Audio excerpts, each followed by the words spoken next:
Okay, we're connected. You may begin. All right. Good afternoon. I'm Dave Anderson, and I serve as chair of the Master's Level Psychology Licensed Clinical Psychotherapy Advisory Committee of the Kansas Behavioral Sciences Regulatory Board. Today is Wednesday, December 3rd, 2025. I ask the members of the advisory committee to respond to a roll call to signify their presence at this open meeting that is being conducted remotely by conference call and other electronic medium. David Stevens. Here. Elizabeth Birch. Ginger Hill. Here. Rebecca Jabara. Here. Lauren Luck. Present. Sarah McMillan. Here. Iris Pauley. Here. Robert Pedroza. Present. Caitlin Reed. Here. Jennifer Schreiner. Here. Josh Tangaway. I'm here. Sorry. You're fine. I note the following BSRB staff are also present: David Fye. Here. And Leslie joining us. I haven't seen her log into the call yet, but she should be here for part of the meeting. We're talking about the regulations, so I'll keep an eye out for her as well. Okay. And Caitlin, did I call your name? Yes. Okay, just want to make sure I didn't miss you. Next, David Fye will read a message concerning this meeting being held remotely. Thank you, David. This is David Fye, Executive Director for the Behavioral Sciences Regulatory Board. Public comment allows the public to address the advisory committee about any concerns, but the Kansas Open Meeting Act, or the COMA, does not require the advisory committee to provide public comment or answer questions from individuals. Individuals requesting to provide public comment could contact the Executive Director prior to the meeting by sending an email to david.fye@ks.gov. There will be no time for public comment, as no individuals requested time for public comment. Because we are conducting this public meeting remotely by conference call and other electronic media, I state for the record the following information. Public access to this meeting is being conducted by medium of interactive communication that allows members of the public without cost to attend the meeting through the use of the conference call and on the board's YouTube channel. While the meeting is conducted remotely, the requirements of the COMA are not suspended. Therefore, we will be conducting this meeting pursuant to the COMA. On October 20th, 2025, we sent notice of the advisory committee meeting to all individuals who had requested notice of such meetings. The notice was also posted on the board's website, ksbsrb.ks.gov. You may obtain a copy of the notice at that website. An agenda and other meeting material have been posted on the board's website and are available for review. You may also contact the BSRB for a copy of the agenda specifically by sending an email to david.fye@ks.gov with the subject line request for the agenda, and it will be sent to you. The notice contains information for the conference call and YouTube channel that allows the public to attend the meeting free of charge. The notice also states that if we have any technical issues during the meeting, you may call the board office at 785-296-3240 or send an email to bsrb@ks.gov. A recording of the meeting will be available on the BSRB YouTube channel following the conclusion of the meeting by using the link to the meeting on the agenda. And we do have the conference call line active. No one is currently on the line, but if I hear someone connect to the conference call and introduce themselves, I will let you know. Thank you, Dave. The meeting is now called to order, and the advisory committee will begin its discussion of the first item on its agenda. Everybody have an opportunity to review the agenda? Any requests for modifications? All right, hearing none, we'll proceed with welcoming our newest advisory committee member, Caitlin Reed. Caitlin, would you take a second and introduce yourself to us? Hi, my name is Caitlin Reed. I'm an LCP. I work for St. Francis Ministries in Salina. I've been doing psychological evaluations for about 9 years now.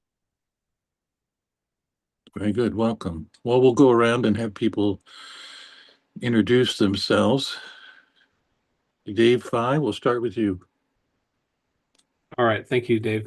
My name is David Fye. I'm the Executive Director for the Behavioral Sciences Regulatory Board. And Caitlin, it's nice to be able to put a face to a name and welcome you to the advisory committee. We have communicated a little bit by email in terms of you expressing your interest in joining the committee, and I'm really happy that you're doing that. This is a really important committee, and it does a lot of really important work forwarding recommendations back to the board on a lot of different subjects. So thank you for that. If I can make your onboarding process easy, please let me know. You have information about a training to go ahead and view that.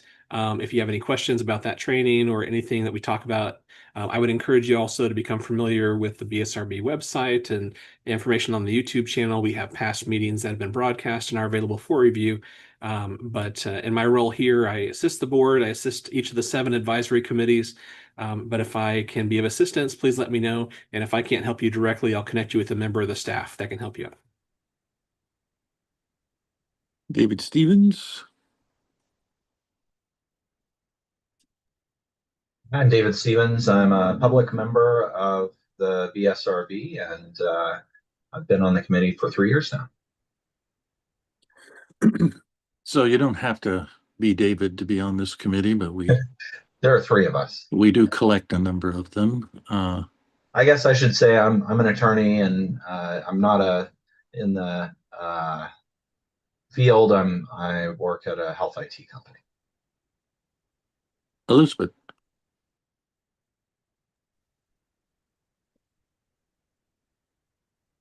Can't hear you. Can anybody hear her? Okay.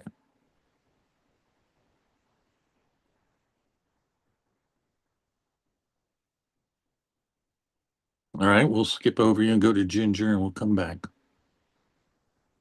Hi, Caitlin. I'm Ginger Hill. I'm the Director of Clinical Services for Fort County Mental Health Center, one of the CCBHCs in the state. I've been on the committee maybe about a year, maybe a little less, I think. So. Iris. Hi there. I'm Iris Polly. I am a clinical director for a CCBHC at South Central Mental Health, and I've been on this committee. Gosh, I have lost track now. I don't know. I think 4 or 5 years. And I have been with South Central Mental Health for 26 and a half years. And then I'm also a registered play therapist. Jennifer. Sorry, I had to think about how many years I've been doing this. I'm a clinical director with a CCBHC and for Horizons Mental Health Center here in Hutchinson. And I'm an LCP. I've been practicing for 17 years. I'm also a board certified behavior analyst, a licensed behavior analyst, and an autism specialist. So. Rebecca. Hi, Caitlin. Welcome. I'm Rebecca Jabara. I'm in Wichita, Kansas, obviously. I mostly do mental health evaluations for the Wichita Public School District. There are 2 of us that do that. And then I also work a little bit part-time on my own. Robert. I'm Robert Pedroza. I'm located in Roland Park, Kansas. I've been on the advisory committee for, I think, 2 years, going into my 3rd. LCP as well, licensed for 10 years, mostly in corrections work. Welcome. Sarah. Yeah. Hi. I think we've met a couple times. I'm from Salina as well at Wellspring Psychotherapy, licensed as an LCMFT, and then also an LNLP. And I've been doing this licensed for about 25 years. Josh. Hi, Caitlin. Welcome. I think Iris would join the board at the same time. I think, and maybe Rebecca too. I think 5 years. I am an instructor at Fort Hays State University in the psychology department and owner of a group practice here out of Hays. Lauren. When I am an LCP, I've been licensed for, my goodness, about 20 years now. I am the vice president of mental and behavioral health for University of Kansas Health System. So I spent the first 10 years frontline clinical and have transitioned over into administration with a tiny piece of clinical. I've been on the board about 5 years now and find a ton of value in it and have really enjoyed it. So I hope that you will as well. And it's really nice to meet you. Elizabeth, did we get your issues resolved? Hmm.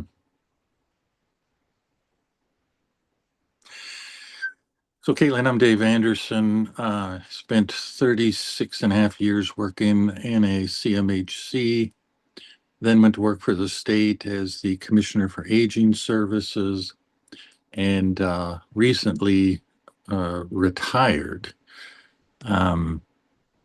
I've been around so long. When I started, we weren't even a part of BSRB.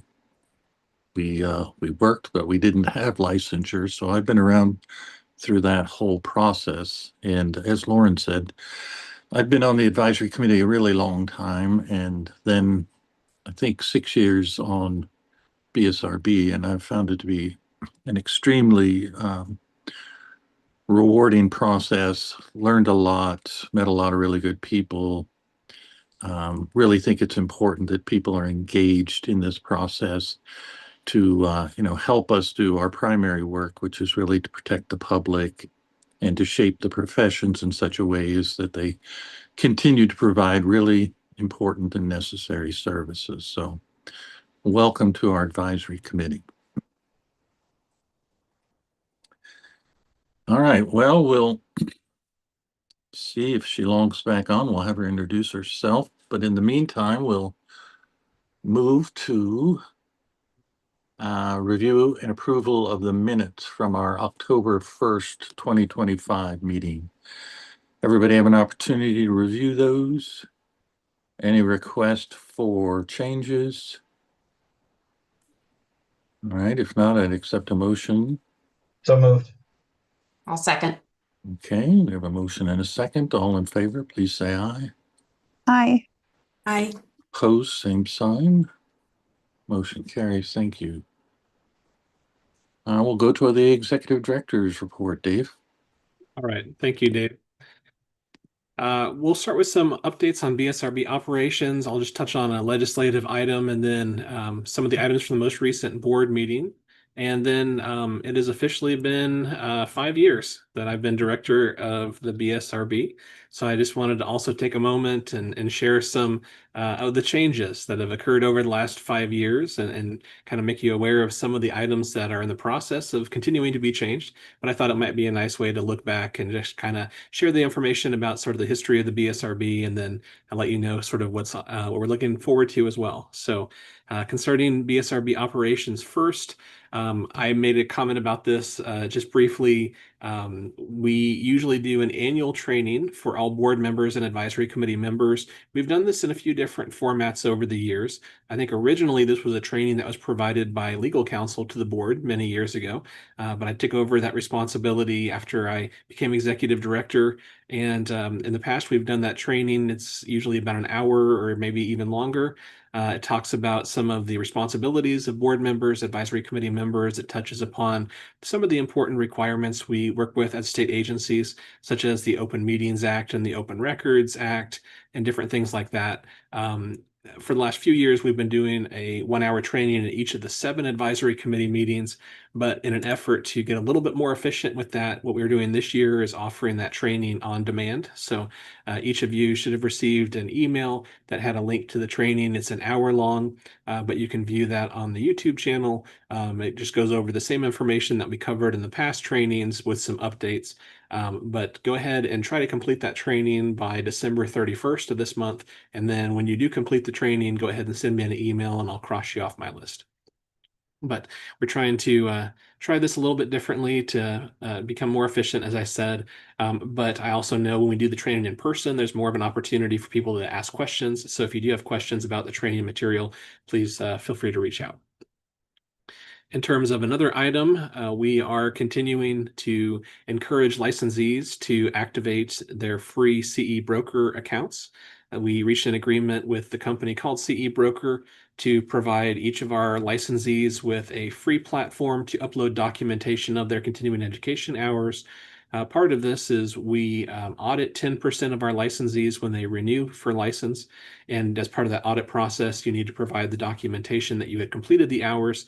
What this portal does is it allows you a free place to upload those hours. So if you are selected for audit, you have them clearly available, and so you don't have to find them. And then also our staff can log into the portal, check those hours if they've been uploaded there, and the audit process will go much quicker and smoother. So it's not a requirement. If individuals are audited and they're not using CE Broker, we can just do things the traditional way, but it has been pretty effective, and I think we've gotten some really positive comments from most people that have used the service.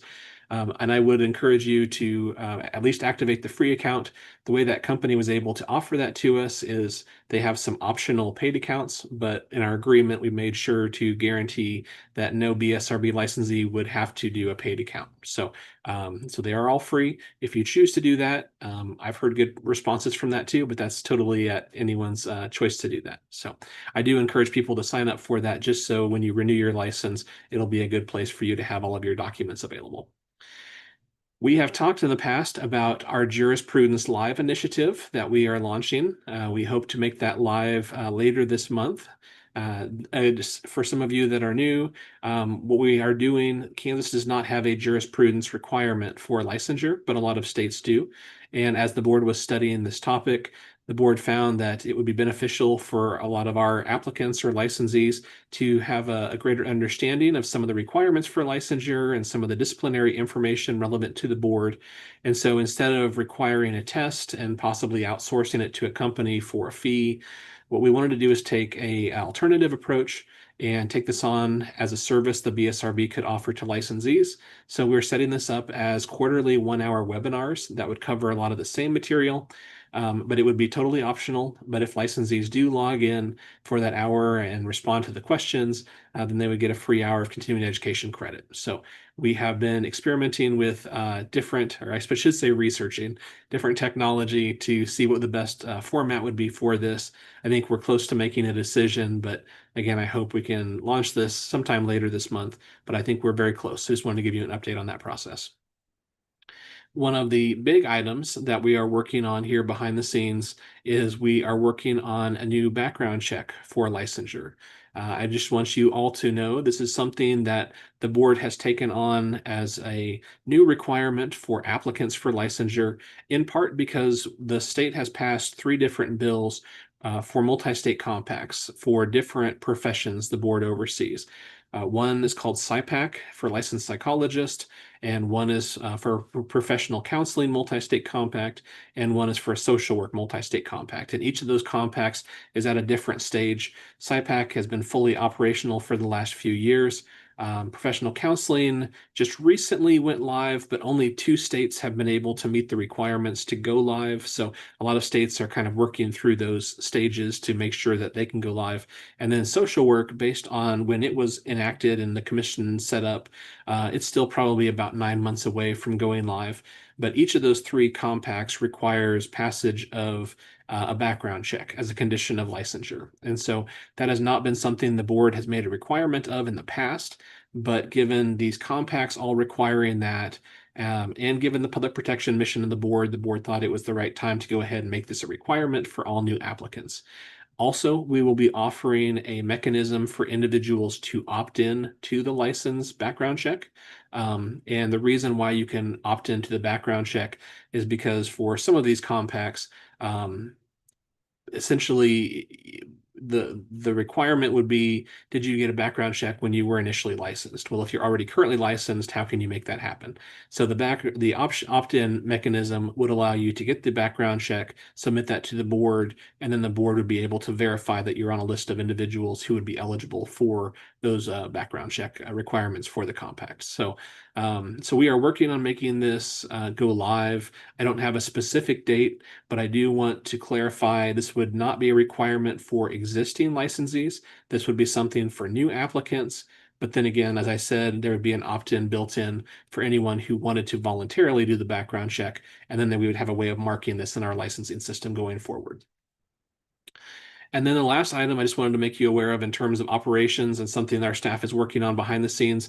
We are in the month of December now, and we are trying to wrap up some of our projects we've been working on for the past year. One of our major projects was the survey of all of our licensees. We have never done that in the past, at least not since I have been here. So it was a very ambitious project. We collected a lot of good information, and as different advisory committees have gone through that, I think it's been really helpful and really beneficial. However, we are in the process now of converting our draft reports to final reports. And when we will do that, which our goal is to do that for each of the 7 professions this month. And then when we have those as final reports, we will post those on the BSRB website. And we will also send out a message to licensees from that profession to thank them for having completed the questions, providing that feedback, and then also giving them a link to where they can access that PDF on the website. Where it will be located is on our website. There is a section for resources, and then there is a section for publications. And in the past, we have published some of the survey reports for the social work surveys we've done. On the page now, we will have a new section that will be for these 2025 survey reports for all licensees. We also hope to at least have a draft of the comparison report. We mentioned earlier this year that our goal was to have a final report for each of the 7 professions, and then to have a comparison report that was comparing some of the similar question responses across professions. So you would have information side by side with, psychology, social work, professional counseling, marriage and family therapy, etc. So we hope to have a draft of the combined report by the end of this month as well. In terms of a legislative item, I'll talk briefly about the BSRB budget. So every year, the state works on a state fiscal year, which starts July 1st and goes through June 30th of the following year. All agencies are required to submit a budget or a revised estimate of expenditures by October 1st. It's requested to be submitted by September 15th. And so the BSRB did go ahead and I submitted on behalf of the agency our revised budget estimate. The legislature is looking at the current fiscal year, which is fiscal year 26, and then also adjustments to a budget year, which is fiscal year 27. Now, as a biennial budget agency, the BSRB last year submitted revised expenditures for fiscal year 25 and then budget estimates for 26 and 27. So we've already had a 27 and 26 budget approved by the legislature. We had the opportunity to request adjustments. We submitted at the same amount that was approved by the legislature with one technical correction. The legislature did put in some money for a pay increase for state employees last year to begin in fiscal year 26. But because of a strange way the legislature does these types of pay increases, they only added the money for fiscal year 26 and not for fiscal year 27. So unless there's a correction that's put in place, it's essentially treated like a one-year bonus, which was never the intention. It just is a weird quirk of some agencies having 2 budget years, some agencies having 1. So we requested that correction be put in place. I think we're on the same page as a lot of other agencies that are in the same boat as us. And so I don't think that'll be an issue. I think it'll be something that the committees will ask questions about the first time, and then they will see it for all the other agencies as they go through. But no big changes financially for the agency. And just to let you all know too, as a reminder, we don't receive any money from the state general fund. The legislature does not provide funding to the BSRB. We operate based on the license revenue that we collect, and that goes into our one fund. We're one of the smaller agencies in the state, but we do oversee almost 17,000 licensees now. And so we operate based on a limit of how much we spend each year. So when we go to talk to the legislature about our budget, we don't ask them for any money. We just say, based on our projections for expenditures, we would ask that you set a limit in the appropriations bill of this amount. And then once we have a limit set, we go about trying to see if we can find savings so we don't spend up to that amount. Because if we have savings, that money just stays in the BSRB account. And so it's not like it would roll back to the state general fund. This stays in the fund. And so if we can find savings, if we don't need to spend money, we don't spend money recklessly. So try to be good stewards of that. So just wanted to give you an update on that. Traditionally, the way that things have started with the legislative session is in Kansas, the legislature meets for about 90 days every spring. And traditionally, prior to last year, what happened is agencies would submit budgets. The Division of Budget under the governor's office would review those. The governor would make recommendations on every agency budget that would be released about the second week of January when the legislative session started. And then the legislature would use that as the starting point and then make adjustments as they heard these budgets in budget committees and then went in front of House Appropriations, similarly with the Senate subcommittees, and then the Senate Ways and Means Committee.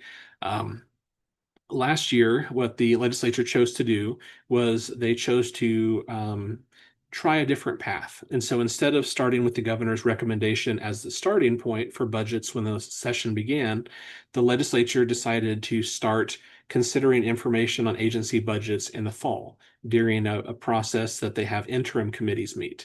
And so they started having some budget committees look at agency budgets in the fall, and then they put together their own budget bill, which they used as their starting point when the legislature met in the spring. So you had sort of a governor's budget recommendation bill, which is required by law. But then alternatively, the legislature, nothing prevents them from making their own budget bill. And so you sort of have these two budget bills. And it was a little bit of an unusual process last year, but things worked out, for our agency, kind of similar to how they had worked out in previous years. We did present information to a House committee, and then we were not asked to present information to a Senate committee. So that's what happened last year. This year, we're trying to see if they'll follow a similar path. But we do know that during the interim, they have had some budget committees meet to review agency budgets. We're one of the smaller agencies, and quite frankly, quite directly, we don't really have a lot of complexity in terms of what we're asking for, and we're not asking for increases. So we have not been asked to provide testimony on our budget, or they haven't notified us that our budget's going to be specifically reviewed this fall. If it's not, or even if it is, the legislature will still have us go before a budget committee in the spring, and then possibly a Senate committee, and we'll talk about what we would like to spend money on, and then some historical expenditures. And they also have the opportunity to ask us anything they want to during that process too. So we will try to meet the legislature's requirements and also what they're looking for. But I just want to give you an update on where we're at this year. But based on the revenue that's been coming in and expenditures going out, there's really no need for us to request a lot of increases this year. So we tried to stay to what we were already approved for. Moving next to some items from the most recent board meeting. One of my roles as executive director is to keep all the advisory committees informed about the board meetings. You meet as an advisory committee every other month for 2 hours usually. Most of those meetings are remote. The board meets every other month on the off months, usually for about 3 hours. And the most recent board meeting was on November 10th, 2025. The board usually meets in those off months, the second Monday of the month. One of the items that the board is continuing to work on is side-by-side comparisons and recommendations on changes for the language for unprofessional conduct regulations. The board oversees 7 different professions, and each profession has a separate set of regulations for unprofessional conduct. And over the years, the language between professions has been sometimes the same, sometimes different. Sometimes there were items that were included for one profession, but not included for others. So as one of the biggest projects that I've seen the board undertake over the last few years, the board had each of the advisory committees review their set of unprofessional conduct regulations, make recommendations. They were able to share all of the initial recommendations by advisory committees. So they had another pass to look at those and decide if any of those should be recommended. And then that was sent back to the board. And then our staff put together a giant grid of each of those items so you could see the language side by side. And every board meeting, the board is going item by item to decide should the language be synced up between all the professions, and if so, what should the language be? And so the board has been considering several items every meeting. I think they're getting towards the end of that list, but I think there might be at least one, or if not one, 2 more meetings where they're looking at those items. And then after that, there would be an opportunity to put all those recommendations out for public comment, and we would be submitting that through the regulation process. So I've been really pleased by the conversation and the work of the board members on that. It's really interesting to go back and kind of see those little changes, but I'm really happy with what I think the final product will be. And I think it'll be much more clear for licensees and applicants. And it'll also be helpful for us as staff to make sure that we're, providing good information on those standards. So. Also, at the most recent board meeting, there was a recommendation to change our investigation policy for the BSRB. So we talk a lot about licensing and our responsibilities in that area, but also we're charged by the legislature to conduct investigations and handle disciplinary action against licensees. And so to do that, the board designed an investigation policy that outlines how the board will go through that process. And there is a subset of the board called the Complaint Review Committee, or the CRC, that meets every other month. And they review all of the investigative reports that are ready from the 2 investigators of the BSRB. And then they go about looking at all the information that's been collected, the initial complaint, the response to the complaint, and any other evidence or information. And they go about making decisions if there appears to be a violation or if there is not a violation. If there is a violation, they also weigh in with the assistance of legal counsel in terms of what the appropriate remedies should be. And so traditionally, that group has been a 5-member subset of the board, but there was an interest in the board of increasing that number to 6 individuals. So that allows another board member to serve in that capacity on the CRC. And the wording of the investigative report, or that document, stated that there would be 1 licensed psychologist on the CRC, a social work member on the CRC, a public member, and then previously there was a 4th member who was from someone from a profession not already represented on the board.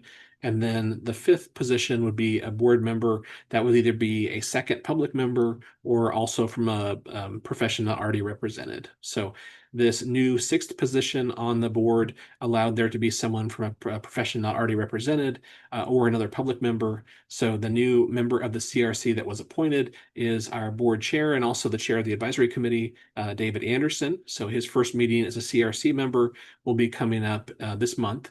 And so I want to welcome Dave to the CRC and thank you for serving in that capacity as well. The work of the CRC members is lengthy. They are asked to review quite a few reports concerning investigations and discipline, and they do have a really important job in terms of weighing lots of different factors, and then also working with legal counsel to determine, is there enough information there to make a decision, and if so, what is the appropriate outcome? So wanted to let you all know the document on our website that outlines the investigative process, including the CRC, has been updated, and so you can find that document under the policies for the agency if you wanted to go and take a look at that. So that's the last update I wanted to offer you from the board meeting. As I mentioned, I started as executive director just a little over 5 years ago. The board interviewed candidates for an executive director position. The previous director, Max Foster, was retiring after about 8 years of service. And I interviewed for the position, and I was very appreciative of the board for hiring me and bringing me on board. And during my time working for the board, I started in November of 2020. And if you remember back to 2020, things were a little different. And so we've seen quite a few changes. In terms of items that I just kind of wanted to briefly touch upon, I figured it might be kind of interesting to kind of see a list of some of these items. This list could be easily twice as long, if not 3 times as long, but in the interest of time, here are some of the items that have happened over the last 5 years. Right before I came on board, the agency had switched over licensing systems. They had previously had an Access database for a lot of their licensing information, and they moved to My License Office.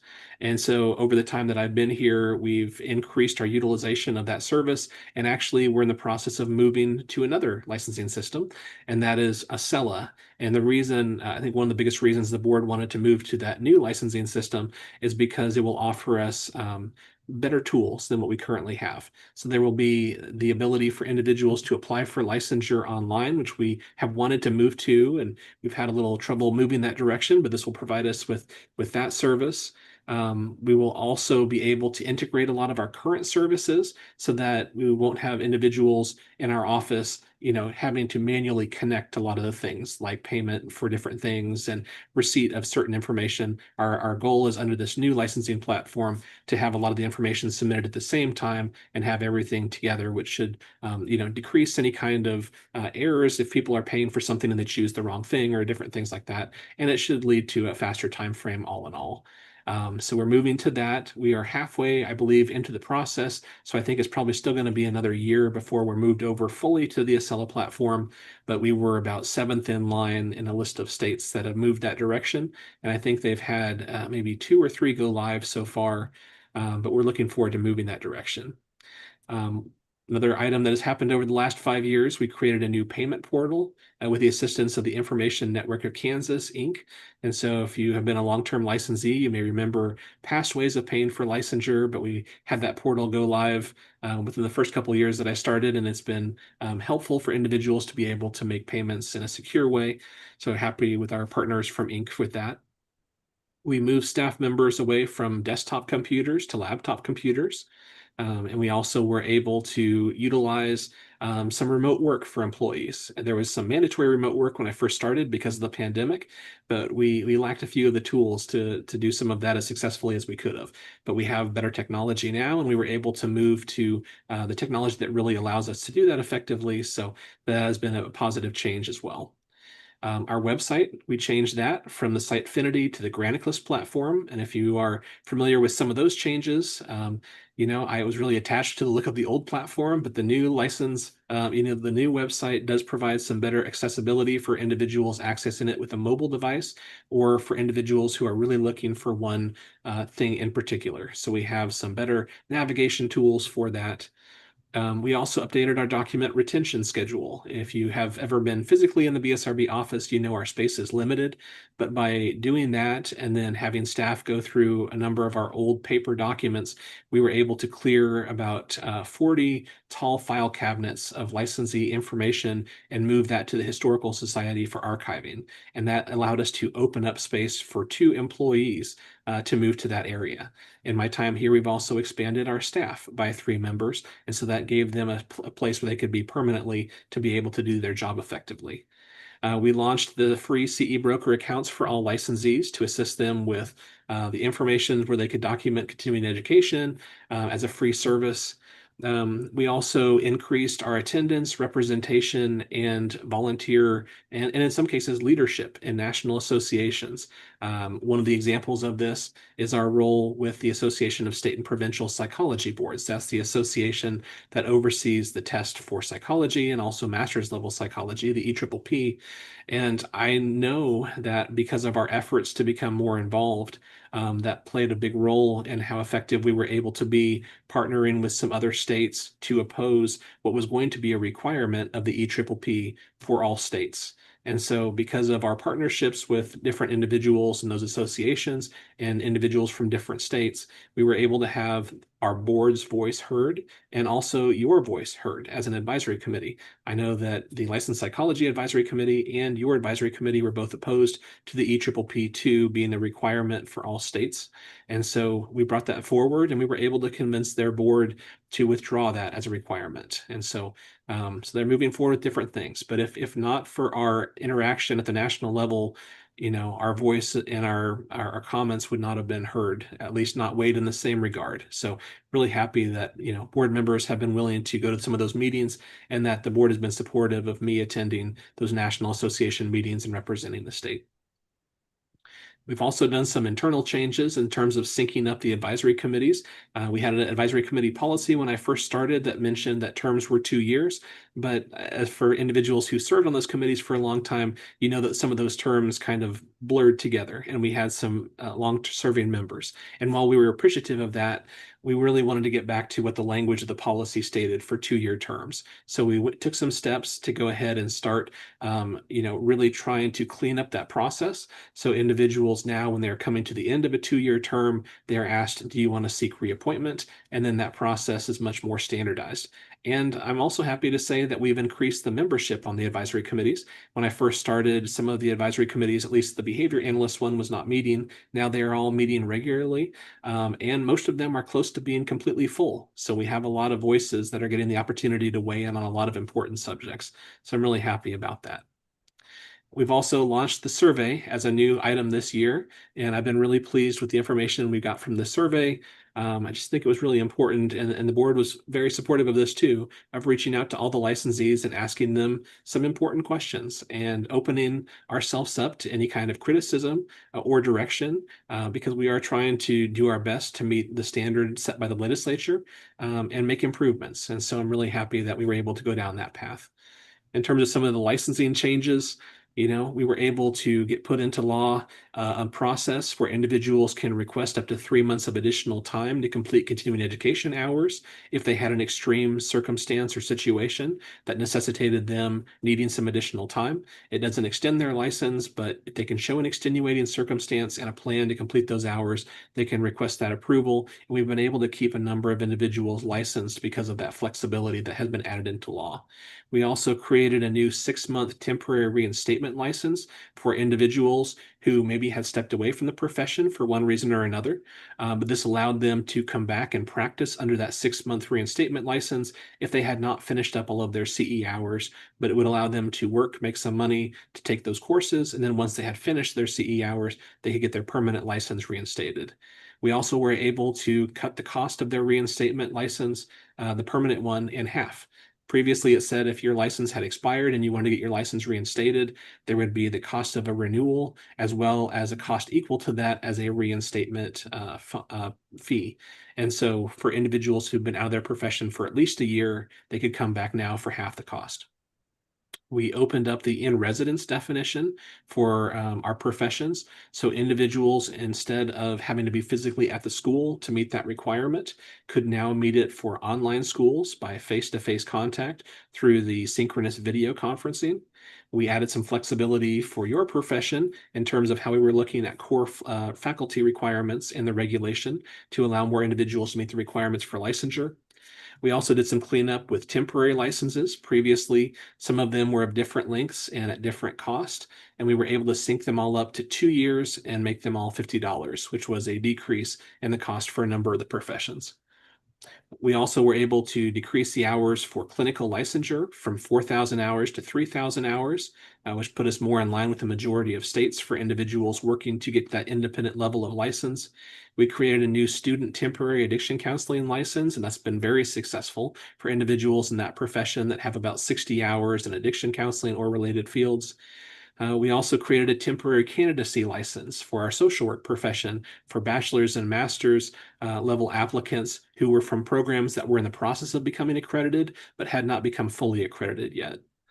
And then on another note, we are always looking to expand the number of schools that we're talking to and the individuals we're talking to. We've done a number of presentations of informational nature, and the assistant director and licensing manager, Leslie Allen, and I, we talked to groups of students and other groups to talk about how to apply for licensure and what the expectations are from a disciplinary perspective. So we're always increasing the number of schools that we talk to and just sharing information. Not to mention our YouTube channel that we broadcast all of our meetings to. We started that 5 years ago, and we have now had, I think, over 12,000 views of our meetings.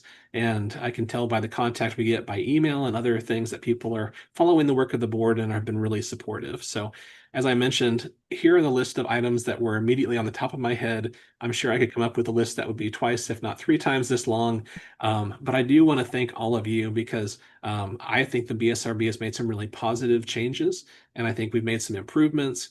But we are going forward on a lot of initiatives all at once. So appreciate your patience if some of these things can take a little bit longer than maybe what we originally thought. But I do want to thank all of you for volunteering and for serving in this role because we could not have made these positive changes without you.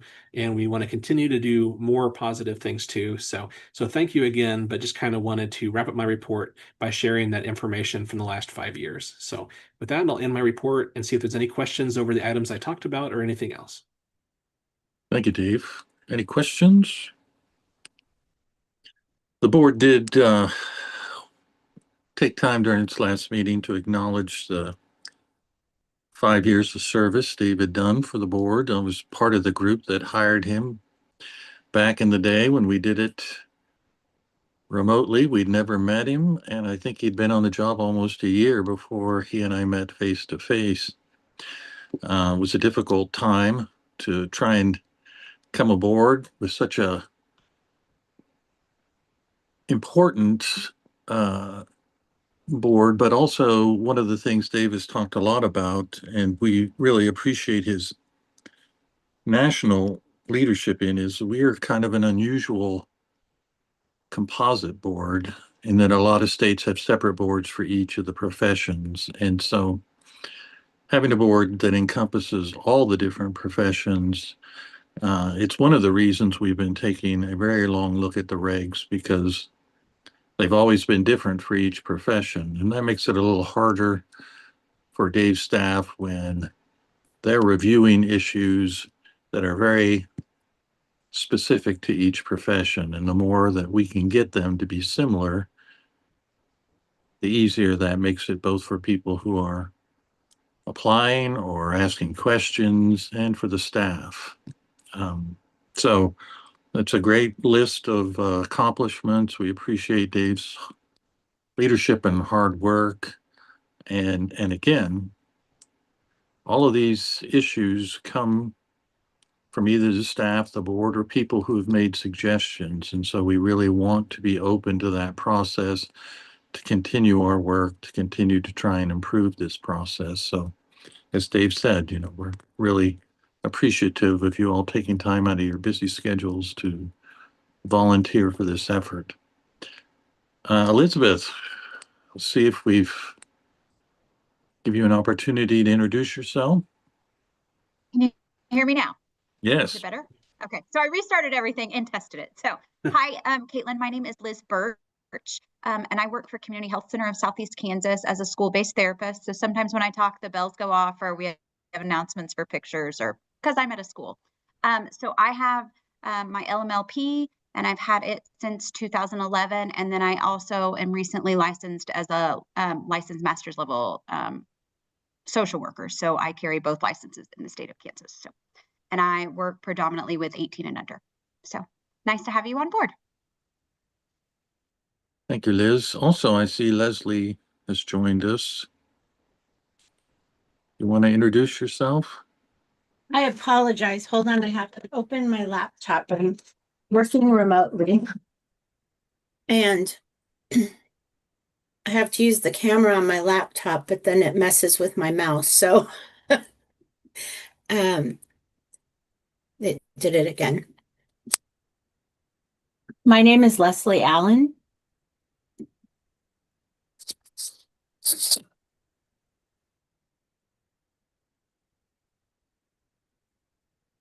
Are you still there, Leslie? We lost you. We can't hear you, Leslie. I was going to say that was a very brief introduction.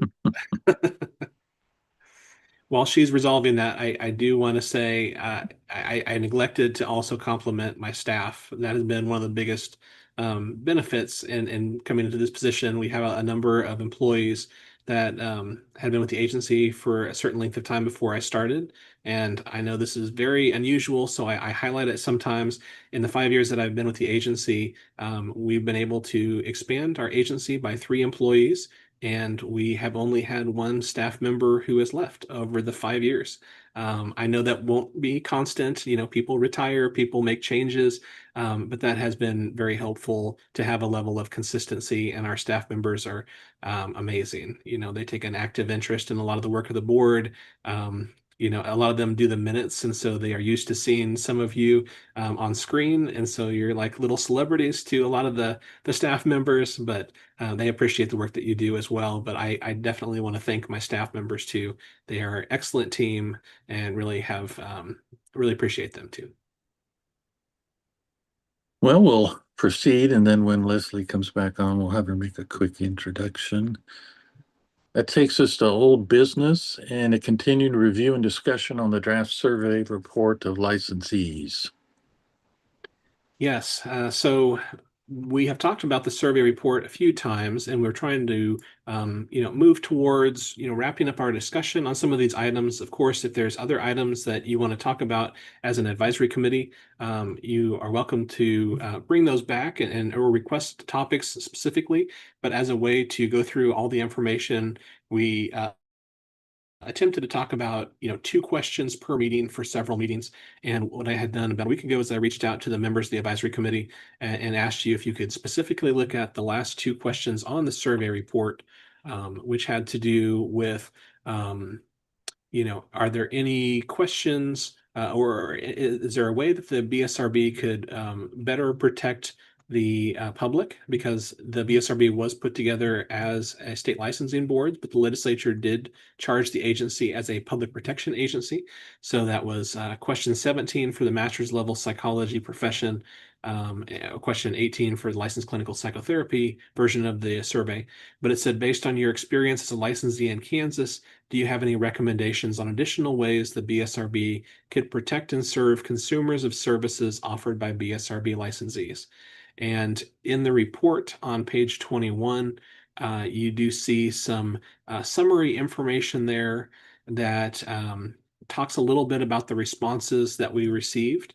The responses from both the LMLPs and the LCPs are listed there. But before we go into that, I saw that Leslie had rejoined, and so I thought I might pause and see if Leslie wanted to introduce herself to you all. Hi, sorry, I was talking. I didn't know that it had froze. My name is Leslie Allen. I am the Assistant Director and Licensing Manager for the board. I have been with the board since 1999 in different positions, and I am glad to meet the new members and happy to be here. Thanks, Leslie. Well, moving back to the survey report, so the summary information is available on page 21. The full answers for individuals that completed the survey is available in the redraft report on page 62. But I just wanted to highlight first some of the responses, and then I wanted to get your feedback and comments as you read through the summary information and also the information in the appendices. For the LMLPs, 88 answered the survey question, 50 responded no. And I think that is notable. When you ask a question like this, is there anything the BSRB could do better in terms of protecting the public? It was nice to see that response, that out of 88, 50 said no. So we will take that in a positive way. And then for the other information that was provided in terms of ways the BSRB could better protect the public, there were some questions or comments that dealt with billing issues that talked about insurance barriers and other reimbursements. There was a desire for the BSRB to perhaps be advocates for better rates. That's a little bit outside of the role that we play, although we're certainly not opposed to that. And so that was interesting. There was also some comments about expanding the ability to practice outside state lines. And I think while we don't have direct control over that, we do talk with other states, and I think we could share some information about why that is limited and maybe the sovereignty of other states in terms of who can practice into their state and different things like that. There was a desire for more communication from the BSRB.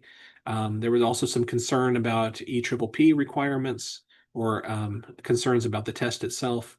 There was a desire from some individuals that there be an allowance for independent practice after a certain length of time. And then some individuals talked about just advocacy for providers or for the profession in general.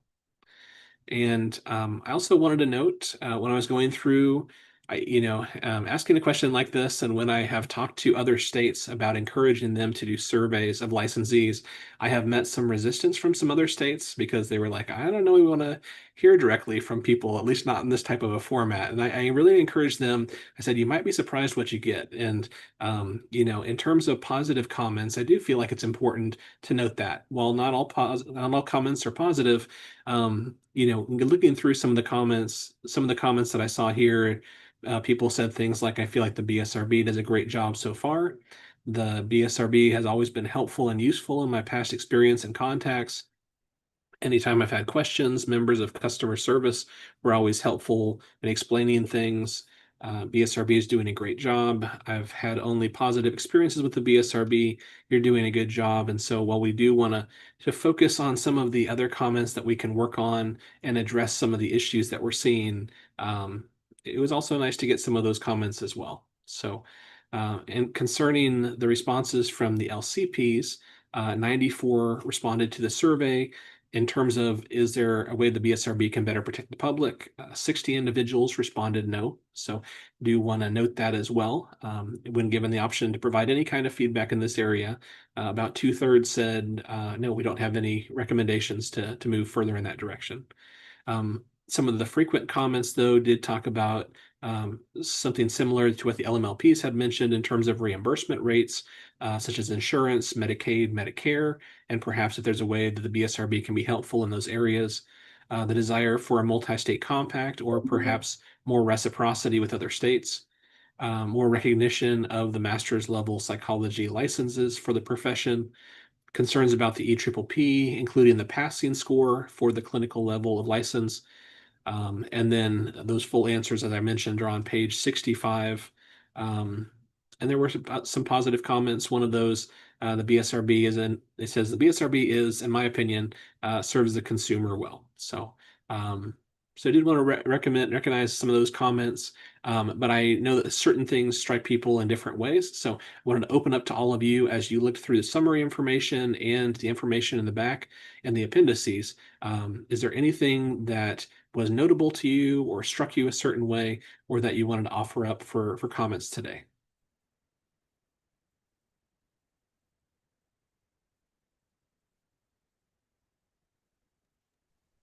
I'm not surprised to see so many comments about insurance and reimbursement. And I think I know we can't do anything about reimbursement through the state funded insurances. They're not great, but they are what they are. But I feel like recognition or understanding from insurance companies of what the licensure is in Kansas would be helpful. But I don't know how to do that other than more advocating for our master's level license. I'm not sure, but I'm not surprised to see so many comments on that, or several comments on that from both the LMLPs and the LCPs.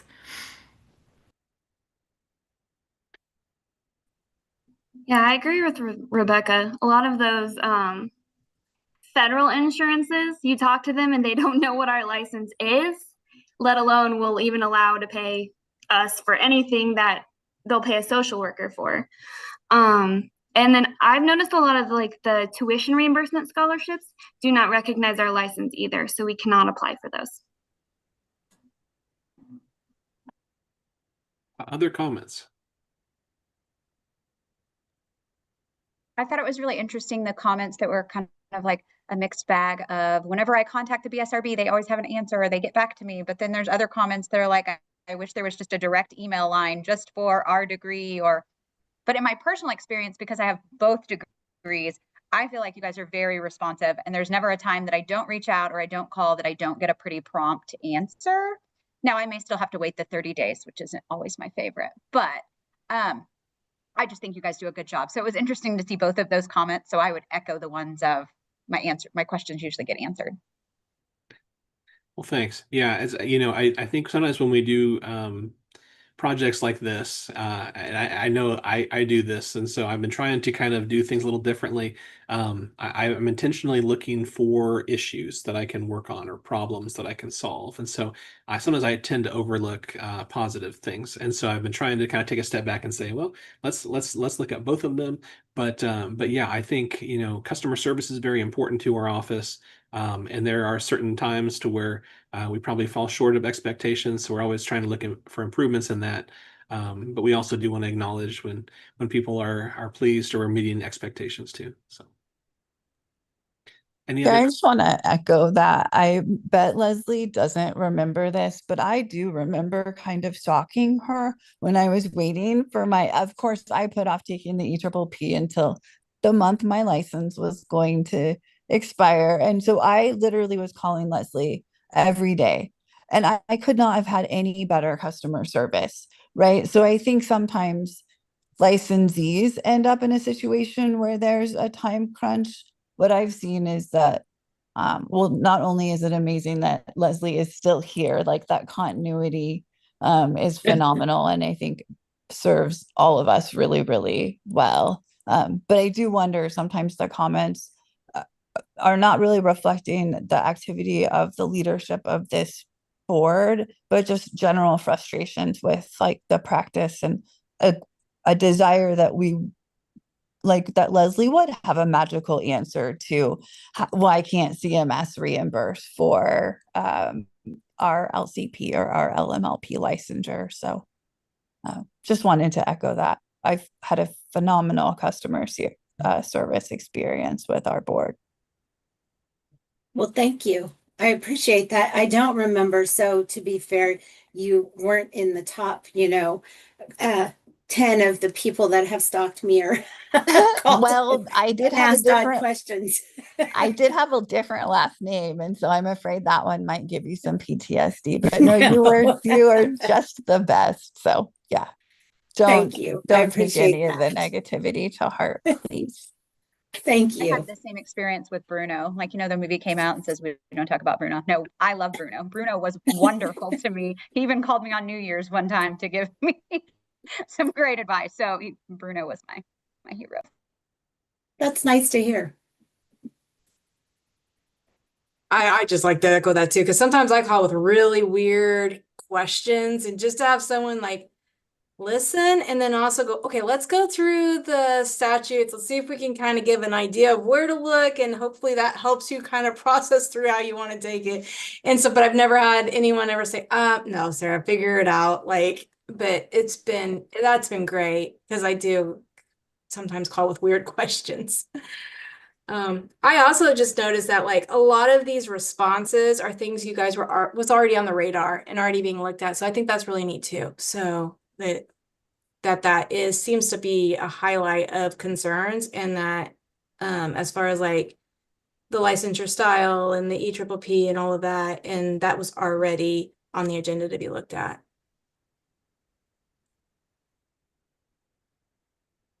Just to know, if you guys don't know, LCPs can get on Medicare now.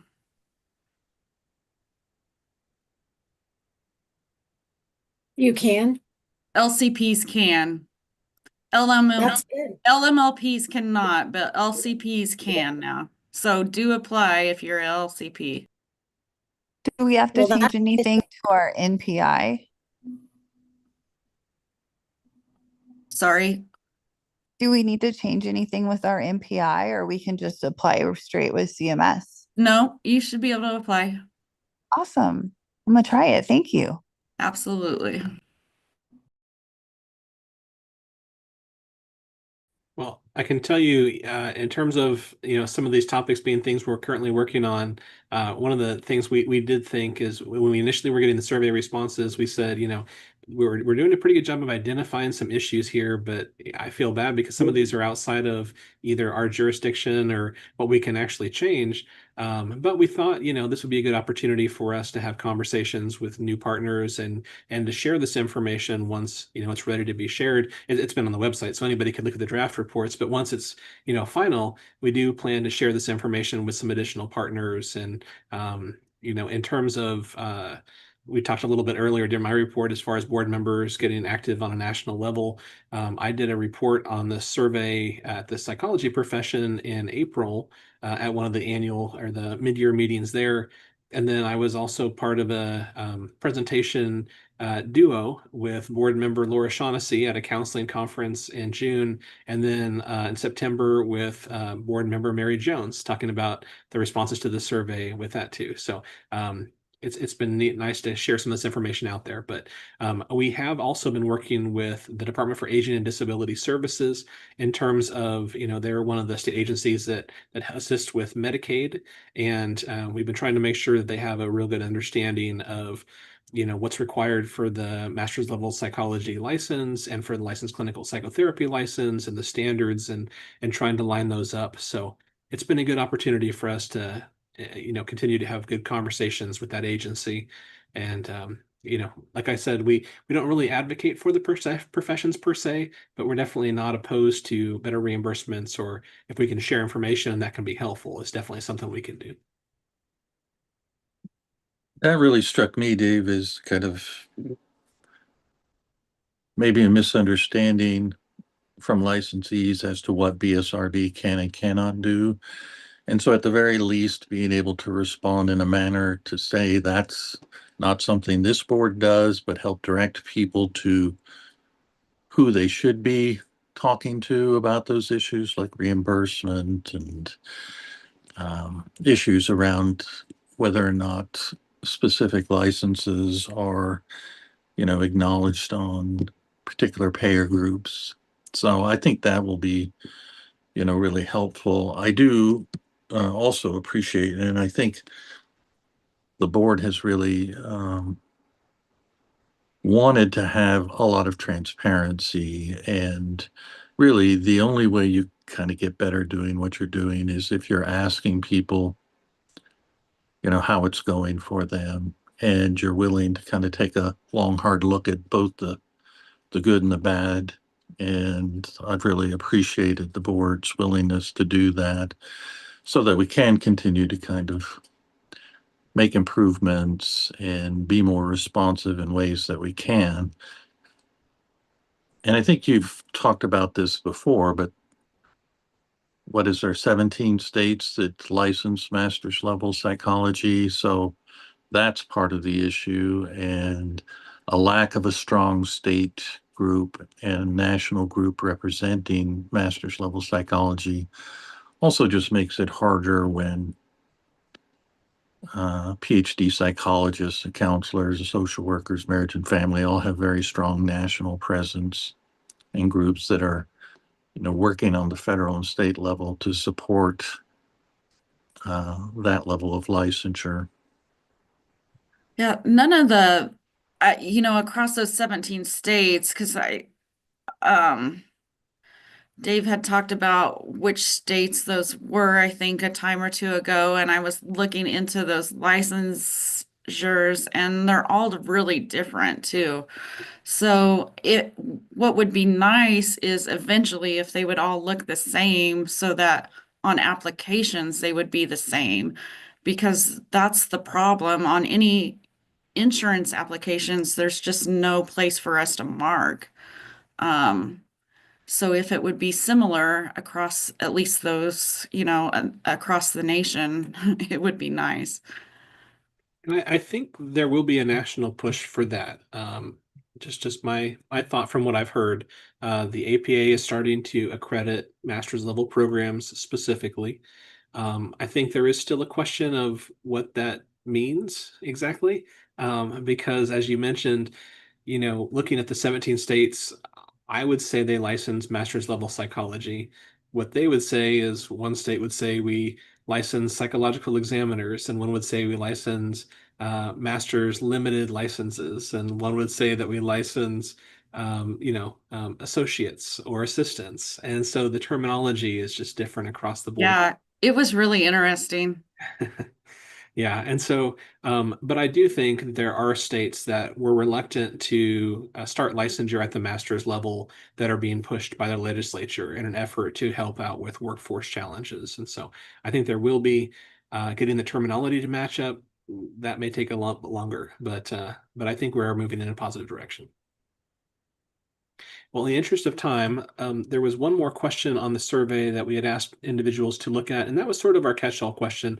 We had done surveys of social workers in the past, and sometimes individuals would give us a comment and say, I wanted to add something, but there wasn't the right spot for it. So we thought we would just open it up. And the last question on the survey, which was question 18 for the LMLPs and 19 for the LCPs, that said, do you have any other comments or feedback you think would be helpful for members of the advisory committee to receive when evaluating possible recommendations for changes to the statutes and regulations for the master's level psychology profession? And at least my initial comments and feedback, just looking at this, it looked like for LMLPs, 84 answered. The frequent responses that were notable here were concerns about the EPPP, also not a lot of favoritism towards the EPPP too, which was totally understandable. That matches what we had heard before. The financial burden of EPPP retakes, interest in a multi-state compact, concerns about the cost of supervision, insurance and other reimbursement barriers, shortage of practitioners, practice independently after a certain length of license was brought up again. And then the full answers to this question can be found on page 69. We did get some just general positive comments thanking us for allowing people the opportunity to provide feedback. Even if they didn't have any specific items, they said they just appreciated the opportunity to be heard. So I think that was a good thing for us to hear. I think that encourages future surveys. Sometimes people may not have something that they have to provide to us today, but maybe they will if we do another follow-up survey in a couple of years or so. For the LCPs, some of the responses that are found on page 73 for the full responses, but I think you've seen some similar information here. The draft report that you have that summarized the information noted the insurance barriers and other reimbursement issues, advocating for either reciprocity or multi-state compacts, or better recognition of the profession in general. So but I'll turn it over to you and see if you had any comments or feedback from that last question, sort of the catch-all question for either the LMLPs or the LCPs.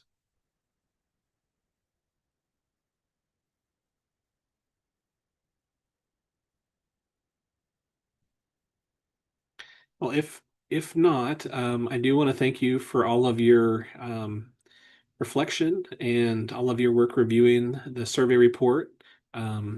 This should be published on our website later this month. And when we do have the final version published, we will send something out to all licensees, as I said, to thank them for participating in the survey and also make them aware of where they can access the report. But as an advisory committee, we've tried to divide and conquer by doing a couple questions. I don't think we really were able to go through every single question on the survey. So if there's something that you believe would be helpful to talk about at a future advisory committee meeting that relates to the survey, please let us know and we can talk about that for possible agenda items in 2026. One other comment I wanted to make, Dave, was something you and I had talked about previously, which was the response of the LCPs to retirement. And our group was the group with the highest percentage of response of people who were planning to retire in the next 5 years. I think it was close to 20%. And so that's obviously an area of concern when you talk about losing that large a number of licensed professionals, particularly LCPs who've, been in the profession for probably a significant amount of time. So just something to be thinking about in terms of not only just kind of across the board, the number of licensees who are looking to retire and whether there will be a sufficient number to replace them, particularly given the growing need for behavioral health professionals, but within our specific group and what that means. And Josh, maybe you have some insight into the number of students coming into programs and what that's looking like. Not across the state by any means, but I can talk about Fort Hays, but I know that online programs have a lot of I'd say that we admit probably 20 to 25 people per year into our online program. On campus is much smaller. I would assume that most other programs are probably similar.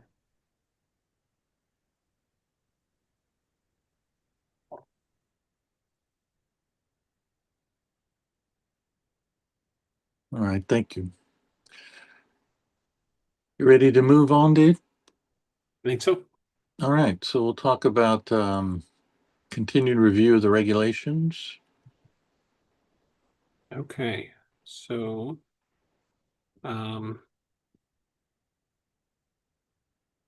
so at the last meeting, we brought to you several regulations that either had not been reviewed by the advisory committee in some time, or that we had some recommended changes and wanted to run by you and then offered up to you if you had any other suggested changes.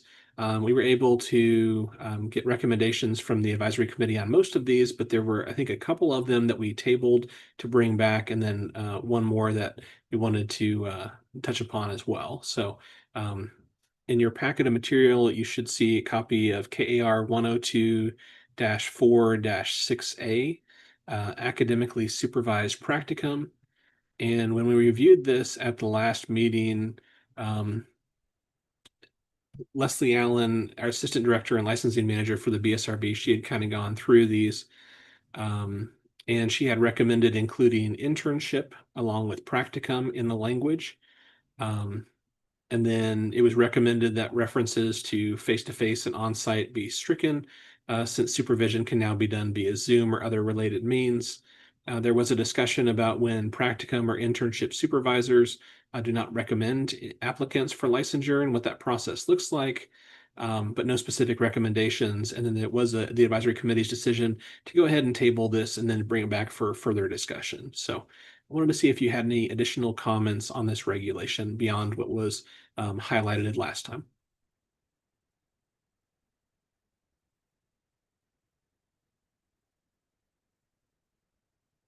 If there's not additional comments, is there a consensus of the advisory committee to go ahead and recommend the changes that were highlighted by Leslie Allen at the last meeting?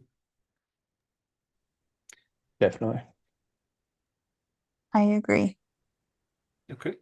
Is there anybody opposed to moving those forward as a recommended change, so it'd be forwarded to the board? Okay, we'll see no opposition. It appears to be the consensus of the advisory committee to recommend those changes highlighted by Leslie at the last meeting. So those will be recommended from the advisory committee and forwarded to the board for the board's discussion. Moving to the next item, this would be KAR 102-4-14. That regulation is titled Licensee Consult with Physician when determining symptoms of mental disorders. And I know this is not a section of the statutes or regulations that we talk about very frequently, but because it involved some topics you may not be the most familiar with or we don't talk about a lot, wanted to give you the opportunity to go back and take a look at the statute, which is why this regulation exists. We are somewhat limited on what we can change, given that it links to a statute, and a change to statute would require a change to law. But I did want to allow you some additional time to review that regulation, maybe review the statute, and then come back and see if you have any questions on that item.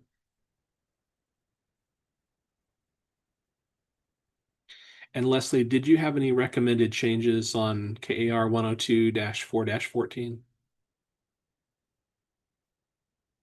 Okay, looks like she did not. So any questions or okay. Any recommended changes from the advisory committee on this regulation? I don't have any recommended changes either.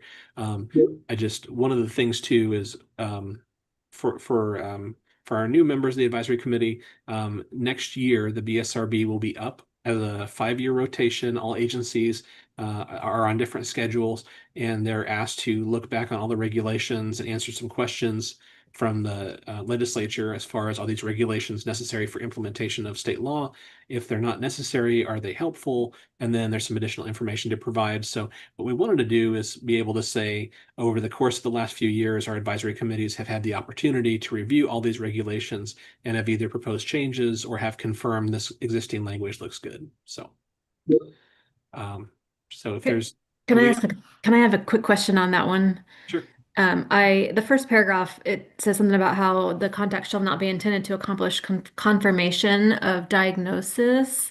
I feel like, and not necessarily, it's a little confusing there, especially, and I know, Liz, you're in a school too, but sometimes when we get parents that sign, yes, you can talk to my doctor, we look for, did you diagnose this? Because as you can imagine, sometimes we have parents that'll say to us, oh yeah, he has this or he has that, and the student doesn't have a diagnosis of this or that. So we reach out to the medical provider to find out, is there a diagnosis of this or that or not? Is there medication that needs to be given at school? So I didn't know that that sentence was a little bit confusing.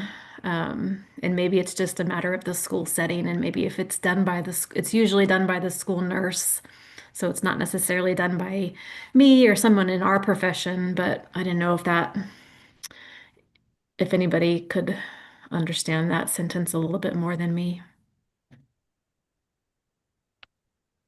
It's in that first paragraph, and maybe it's like LCP to LCP, we don't do that, but if I'm calling a physician or a medical doctor to say, do they have this medical diagnosis, I don't know. I'll share my screen here so everybody can kind of see the sentence that you're talking about here. Yeah. So this is in KAR 102-4-14.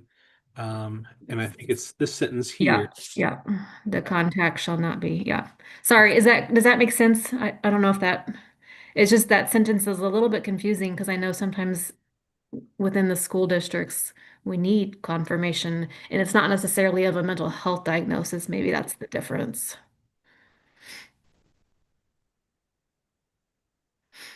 Liz, do you guys have to do that with your job being in the school at all?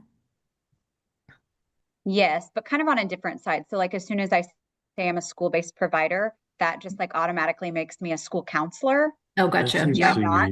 Yeah. And so then I'm going to go to my medical provider because you can't diagnose. Well, like Right. that's not.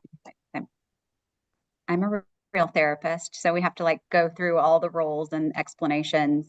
And then, but I work in a medical setting, so that's also kind of a weird setting for me. Like, so I'm not in a mental health agency, so it seemed different there. But here, because the doctors are all within our medical network and we all kind of work together, it makes it a lot easier.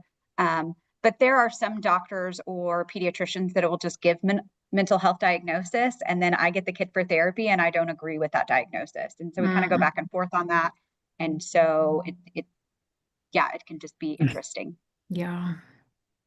But you add the word school, it makes it even more of a fun place. I'm having a real hard time. Maybe someone I'm having a real hard time understanding this regulation at all. I mean, I don't understand. Like, we would get a release of information to talk to a physician or a doctor. We do that all the time. I don't know why there's a regulation around that, or if you work in an inpatient setting with a psychiatrist, you're gonna talk to the psychiatrist about collaborating for that patient. So I may be really missing the boat here somewhere, but I don't understand this regulation. It doesn't make sense as to what it's actually here, why it's here. And Leslie, do you have any thoughts on that topic? Well, I was going to say, I think initially when the statute was written or put in LMLP statutes, the regulation was written to help explain to licensees what they would need to do or be required to do. And to I think they felt it was in the LMLP's best interest to have this regulation written, but I don't know enough about it to, give you information why that was. Just No, I appreciate that. It seems like, yeah, is this like a hangover thing from, I don't know, because your point's great. I mean, yeah, if I'm calling a medical professional, I'm going to work to figure out, collaborate with them on a diagnosis, potentially, and it might be confirming why they, conferred such diagnosis to the patient. I mean, that's just what we do. I mean, Right. And talk about the medical things that are going on, and if this is a mental health issue. So I don't know, is this a hangover from when collaboration wasn't so Yes, common? I believe so. I believe it also- I can't remember when this reg came out, but I briefly 2000. a long time ago. I think it was 2000. it was amended in 99 and it became effective in August 4th of 2000. Yeah, I mean, I remember talking about this in meetings, and I feel like the gist of it was collaboration. I also think that C is sort of something that might have been driving this just a tiny bit, right? That was when we were really starting to do psychological evaluations to clear patients for medical procedures like bariatric surgery. We do a ton of that. And so that is very, like when you're clearing someone for surgery and it requires a mental health clearance, like gender reassignment surgeries and things like that, I think that it is in our best interest when we can partner with the physician who's ordering that consult. So it sounds like it was more of the opinion to allow this, like as our agencies were growing in multidisciplinary action. So even like for myself, since I work in a medical facility, like I can talk with the doctor and I don't need a special release just for them. That's what it's kind of aimed at. Because if you just briefly look at it, it kind of makes it sound like I have to talk to a doctor before I can diagnose to confirm. That's kind of what the gist of it is if you're reading it through that lens, which is interesting. But I can see it if this is the 2000s. Yeah, and I think the word consult is significant. Like that's different than just a visit. A consult is something that a physician orders when we think of like medical terminology. So I wonder if there's a piece of that, like if a physician is ordering a consult, then of course there'd be some sort of communication back to that physician. But I don't think that when you're thinking of like what we might be doing in like a private practice, that's not a consult, right? Those are our patients that we're taking and are part of our practice. So I wonder if there's a little element of that, like your patient versus a consult for a physician to clear for medical. So when you go back to the statute that it's implementing, the statute says when a client has symptoms of a mental disorder, a licensee under the act shall consult with the client's primary care physician or psychiatrist to determine if there may be a medical condition or medication that may be causing or contributing to the client's symptoms of a mental disorder, and that a client may request in writing that such consultation be waived, and such request shall be made part of the client's record. Then that sounds to me like it's just getting that DSM requirement, right? A criteria of every single diagnosis is to rule out a general medical condition. And so maybe this is just getting at that we won't forget to do that. And if we don't rule it out, we'll get it in writing that it can be waived. Is that possible? So what you just read, Leslie, makes me, so what I heard there was we're required to do that, which I mean, I think we got to look at that. I mean, is that saying we're required to consult with a physician for literally every diagnosis that we make? That's not reasonable. And then two, it's a given that we're going to do that and patients have to opt out of it, is what I heard. So that's also odd. And physicians will say, I don't know, that's your job. Like, Yeah. they don't know the if mental we can health even get a stuff. hold of them. I For mean, sure. yeah. Yeah. But there's a release of info. I mean, so what I heard again was it's like, oh, we can just do that without patient consent, but they have to opt out of it. That's not How is right. consult defined by KSA 74-5362? Does it define consult in some way that would help clarify this? No. Okay. It just says that you shall consult with the primary care physician or psychiatrist. Okay. What happens when the patient doesn't have a primary care physician or a psychiatrist? That's a very good question, but I don't have an answer for that. That's where I thought that consult word had to be referring to when a physician orders it and sends them our way. A lot of patients that we see in community mental health centers, lots of places, methadone clinics don't necessarily have a primary care physician. I guess there's maybe a medical director of any given clinic, but right, if it says primary care or psychiatrist. So yeah, maybe there would need to be a psychiatrist involved at the clinic. I don't know. And there are, it's just sort of all built in.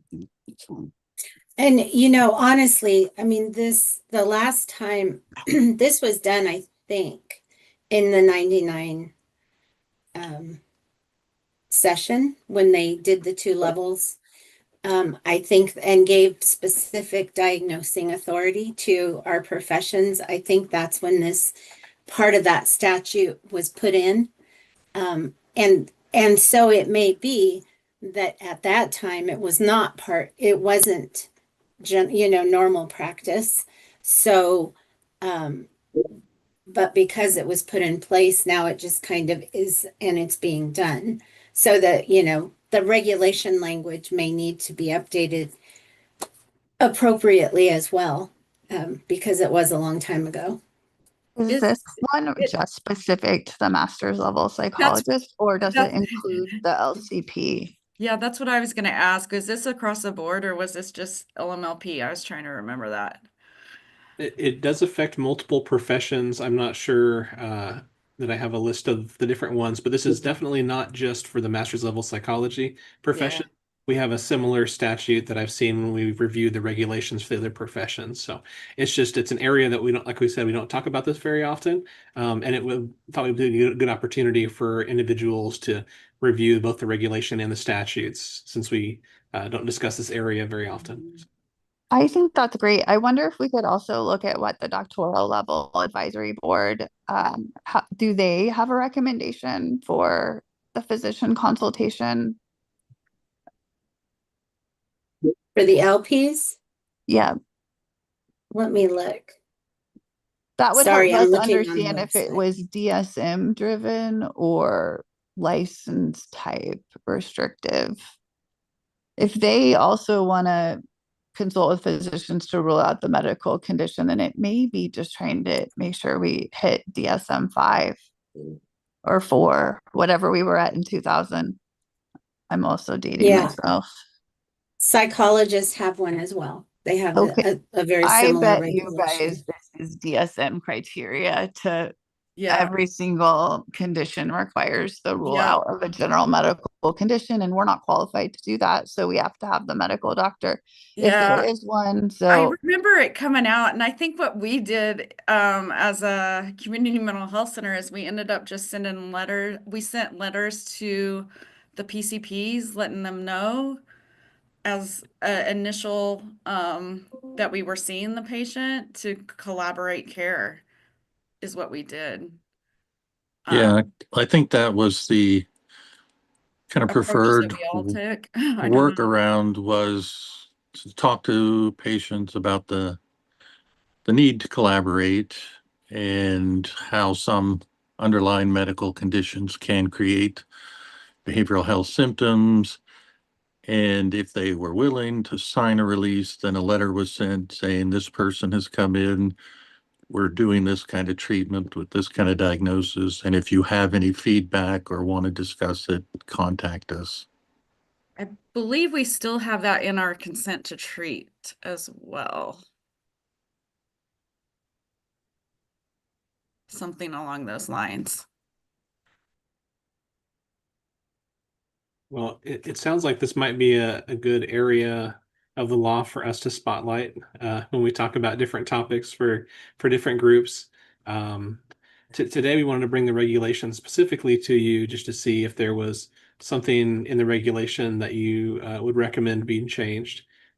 So given the conversation today, was there anything in the regulation that you would recommend be changed, or do you want to pass over it for now? It can always be revisited in future meetings, but we wanted to make a pass on some of these for you today. Probably have to revisit this. I think it's kind of a big thing. Okay.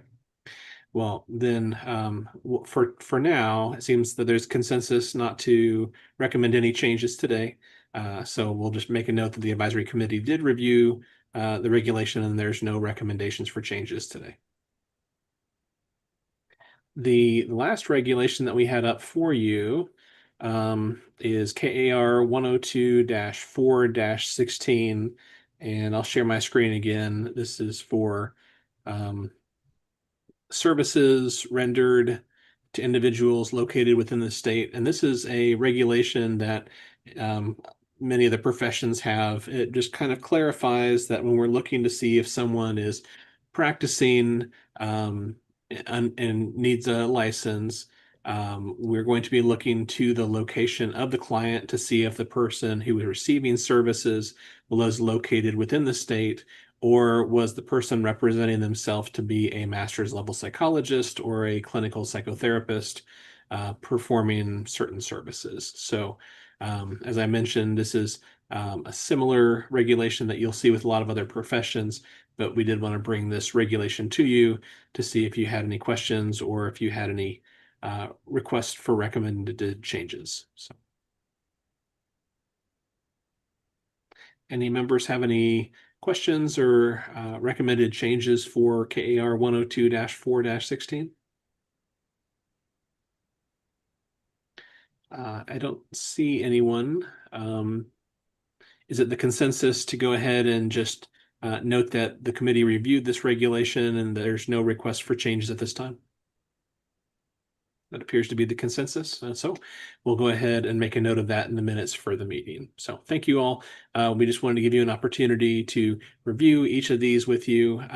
We do recommend for members to stay familiar with the statutes and the regulations, but we know there's quite a few. So we want to take this opportunity to review them all with you. So thank you for your work on these, and we will bring others to you in the future. Thank you. Thank you. Thanks, Dave. That takes us to a continued discussion on the regulation of artificial intelligence. Yes, and this has been a topic that we have covered for a few meetings, but I provided some additional resources to continue the conversation for you today. So in your packet of material, you see a document. The header is examples of state regulation on the use of artificial intelligence by mental health practitioners. I think maybe at a previous meeting, we noted that some states had taken certain actions to attempt to regulate artificial intelligence, or at least utilization of artificial intelligence by practitioners. So I did a little bit of research, and I wanted to highlight 3 different bills here, and then also highlight a office that has been created in Utah. So that document in your packet highlights a bill from Illinois. It's House Bill 1806 that was enacted earlier this year. It's also known as the Wellness and Oversight for Psychological Resources Act. It bans AI-only therapy. AI systems cannot independently perform or advertise therapy, counseling, or psychotherapy unless clearly tied to oversight by a licensed professional. It also prohibits misleading advertising claims, treating AI therapy, chatbot counselor, or virtual psychotherapist as misleading and unlawful unless the AI has direct clinician oversight. It makes professional oversight required. So licensed mental health providers can use AI tools only if they review and approve any therapeutic output. AI cannot independently make decisions or interact with clients therapeutically.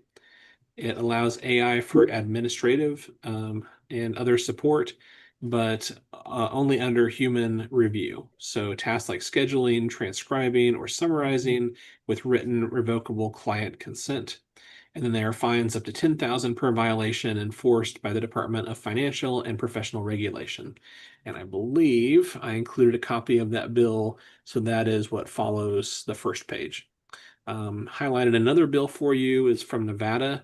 This was enacted also earlier this year. It was AB 406. And it forbids AI systems from providing mental and behavioral health care or claiming they can do so. Human providers can still use AI, but only for administrative functions and with independent review of any AI output. And then violations can bring fines up to $15,000. And then in Utah, there is also House Bill 452, which was passed this year. It mandates safeguards like clear disclosure that the chatbot is AI, privacy protections, prohibiting data sale, and also marketing restrictions. And then it bars AI therapy chatbots from selling and sharing user data. And then separately from that bill that was passed, in 2024, Utah created an Office of AI Policy. There are 4 staff members, including a director, head of research, lead AI legal and policy analyst, and also head of stakeholder outreach.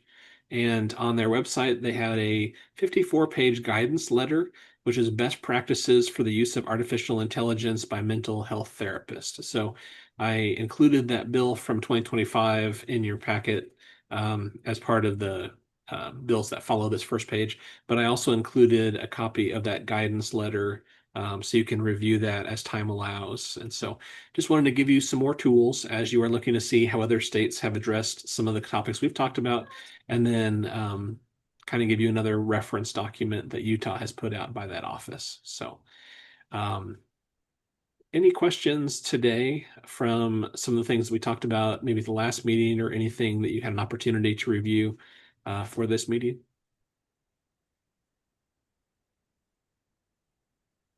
This is one of those topics that we can just, continue to collect additional information, stay informed. Ultimately, the board will want to consider how to make this, or whether the board would like to take a position on AI or utilization of AI.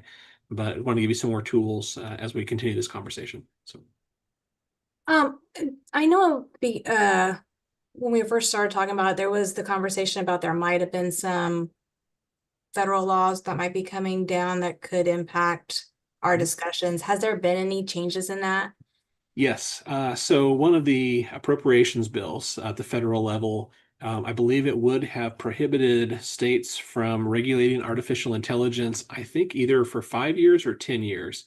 But once that was moved to the Senate and then in their negotiations back and forth, that was removed. So that is not something we need to factor in, but that would have definitely shut down a lot of our conversation.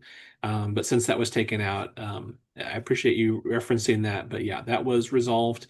And so we don't need to worry about that. It may come up again in the future, potentially, but as of right now, we don't need to worry about it.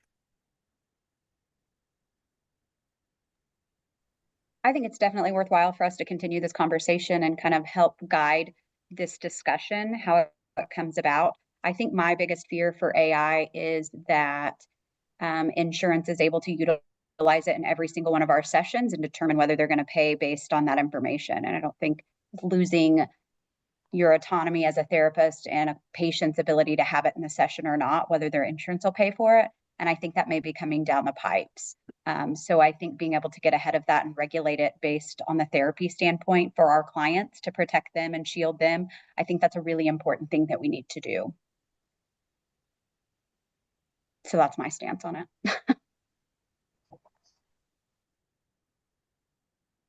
I appreciate very much, Dave, you're pulling this information in from other states, because I think this is going to be a topic we're going to be continuing to look at over the coming years as boundaries are going to get stretched by what AI can and cannot do. And it's certainly going to impact the behavioral health services, and having kind of information from states that are trying to figure out where to put the guardrails at this point, knowing that probably in the future they're going to have to relook at that. But I appreciate that information. I think that's really helpful.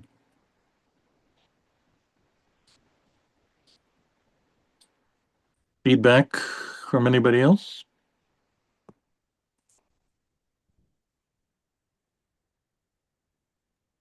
I will say, I don't know if anybody else saw the news, but this little tidbit of there was, and I don't know the specifics of the case, but there was a minor that was using AI of some kind as a therapist, and he ended up committing suicide. That AI was taken into court, and the courts at this point have regulated that it was a misuse of AI, and so they were not held responsible for what AI was saying back to the minor. And so I think those types of legal moves will really be guiding as well what AI continues to do and be allowed to do. That's horrible. For our clients. That's horrible. Yeah, it's really scary. It really is, you guys. sometimes find out I'm talking to AI and I don't know it, right? Like I'm just doing a chat, like because something didn't work right on a credit card, right? Like it's really hard to know when you're talking to a real person and not.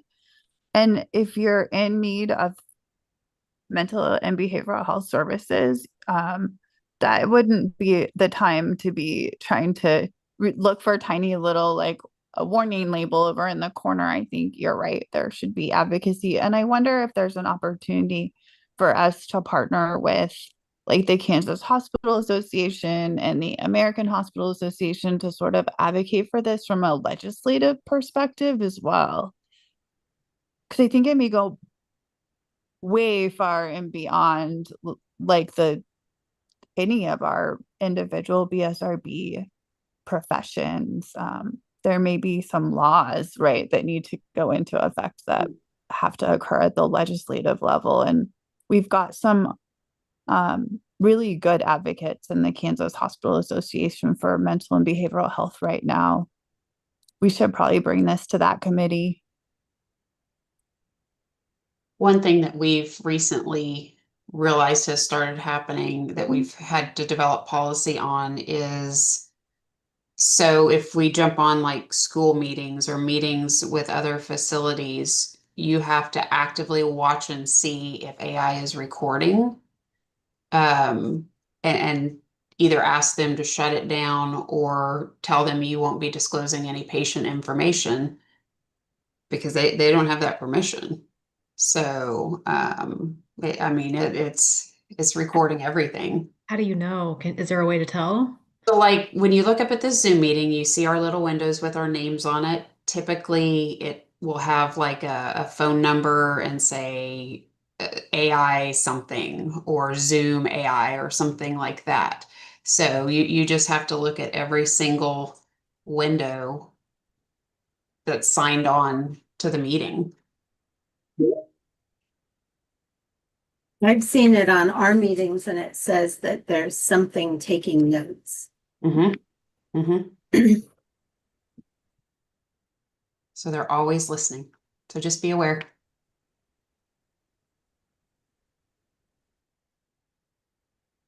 All right, well, we'll keep that on our agenda. And if anybody, runs into information that they think would be helpful in our ongoing discussions, just send those to Dave or I, and we'll make sure it gets to the group. That leads us to a continued discussion on the alternative pathway to licensure.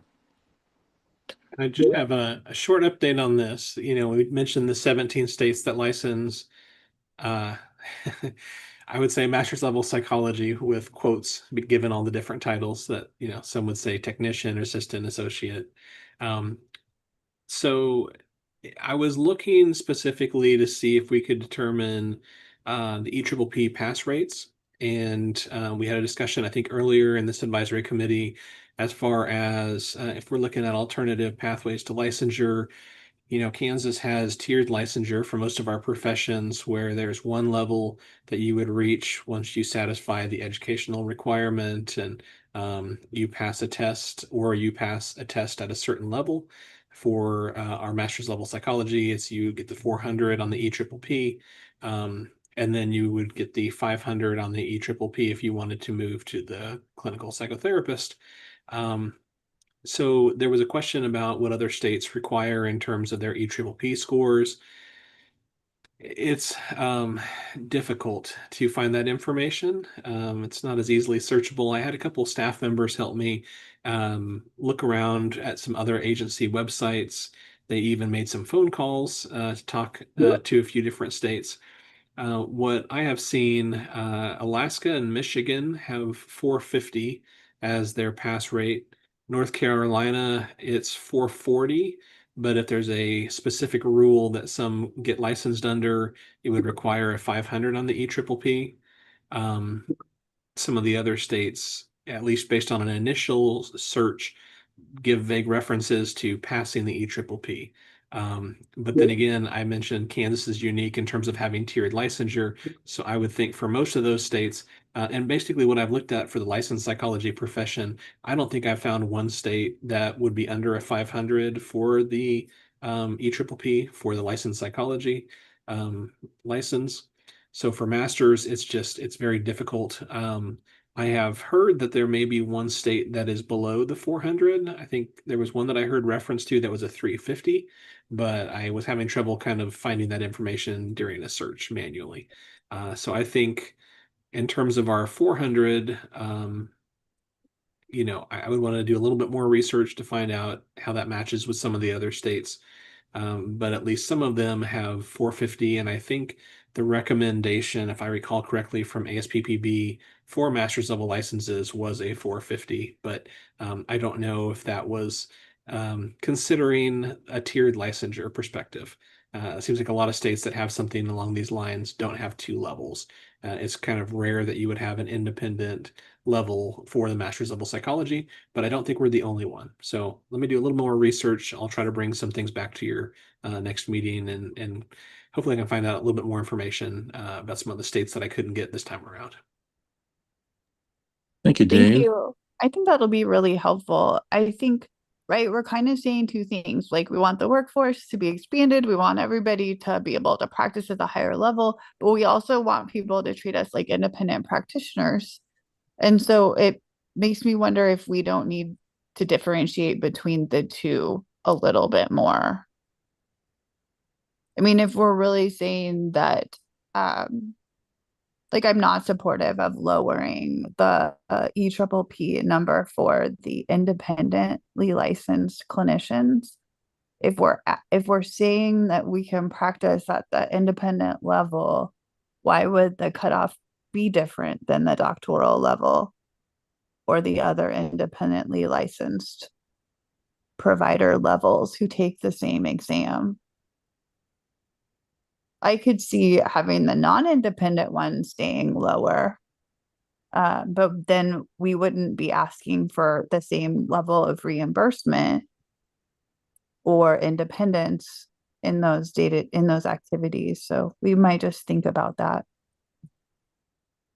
I think this was brought up because, there are people who have been LMLPs for 15, 20 years and still technically require supervision, I guess.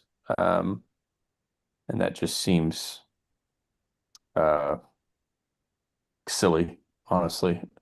So we had done quite a bit of work. I've missed a couple of meetings, I apologize, but we had done quite a bit of work at some point in 2025, right? Like thinking about different pathways for them to possibly attain their LCP without having to go the EPPP route. Yeah, there were a couple of issues. One was the one you raised, Josh, about people who'd been practicing for extended period of times, and then just an acknowledgement that some people aren't great test takers, and it's going to be hard for them, regardless, to do well on the EPPP. And is that kind of a defining way that we would say differentiates between somebody who can and cannot really provide a high level of service? And so would there be an alternative to having to get a particular score on the EPPP that would be made up through either additional time under supervision or additional time practicing or some other method that would ultimately allow people to either get that level of licensure or even specific places where they could practice, where the belief would be they would continue to function with greater guardrails kind of in place. Yeah, I think that's, and again, if I missed something, that's my interest in this, is that for those people in particular, how can it just doesn't seem like, I mean, we're doing the public any justice by having those people not be able to practice independently.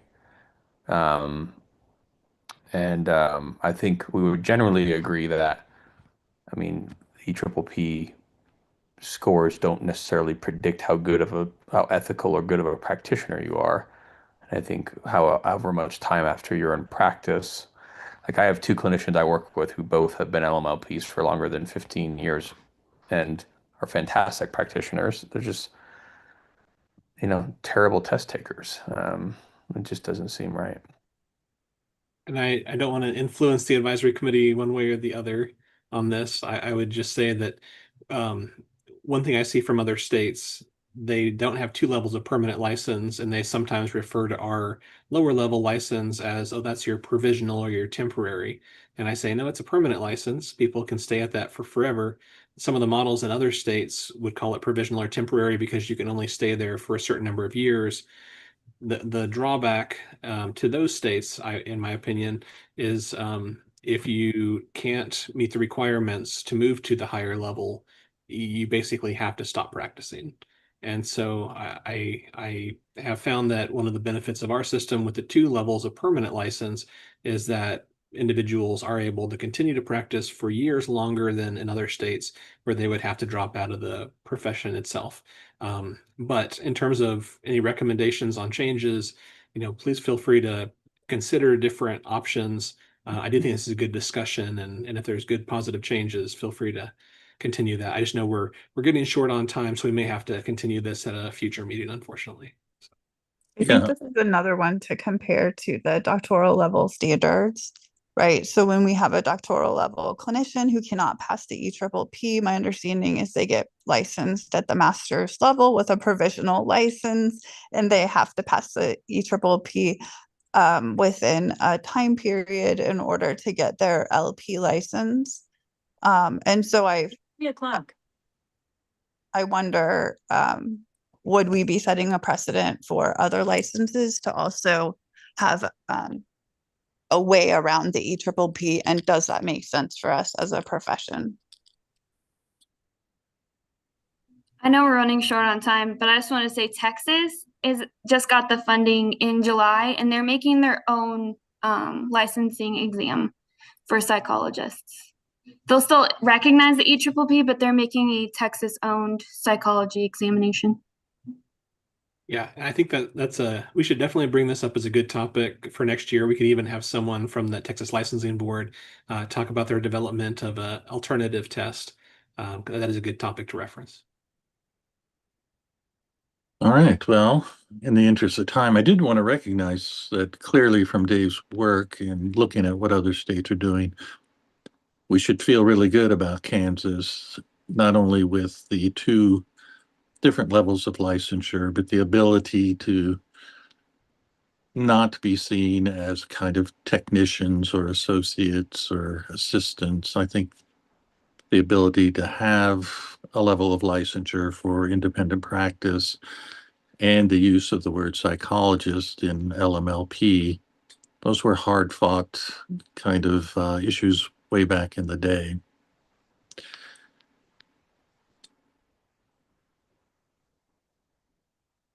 As we are at a time, please, if you have other topics you'd like to bring before the group or have the group talk about, send those to Dave and I.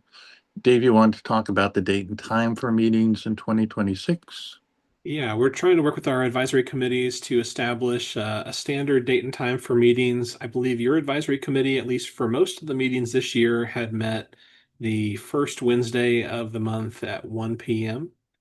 Just wanted to check to see if that was a time that still would work for everyone, or if there were conflicts, we can definitely explore a different time. I know we've had some changes in membership too. So if there is a conflict for anyone, we can look differently. Otherwise, we could just continue to hold them on the first Wednesday at 1 o'clock if that continues to work well for everyone. Does anyone have a conflict with that time? Okay. And if there is a meeting that we need to move because it would later conflict with something, we can do that as sort of a one-off. But this allows us to go ahead and put those down so we can send out calendar appointments to all of you with the Zoom information. So it seems like there's a consensus to keep it at the standard time. So we'll go ahead and plan for that for 2026. Very good. Any additional agenda items to come before the group? All right, see none. Caitlin, welcome to our group. Appreciate your being here and look forward to your participation. Everyone else, thanks again for your time and energy. These are always really great discussions. Hope you all have a wonderful holiday season. And Dave, what's that date then if we stick with this schedule in February? Okay, so this will be the first Wednesday of the month in February at 1 o'clock. So I believe that would be February 4th at 1 o'clock.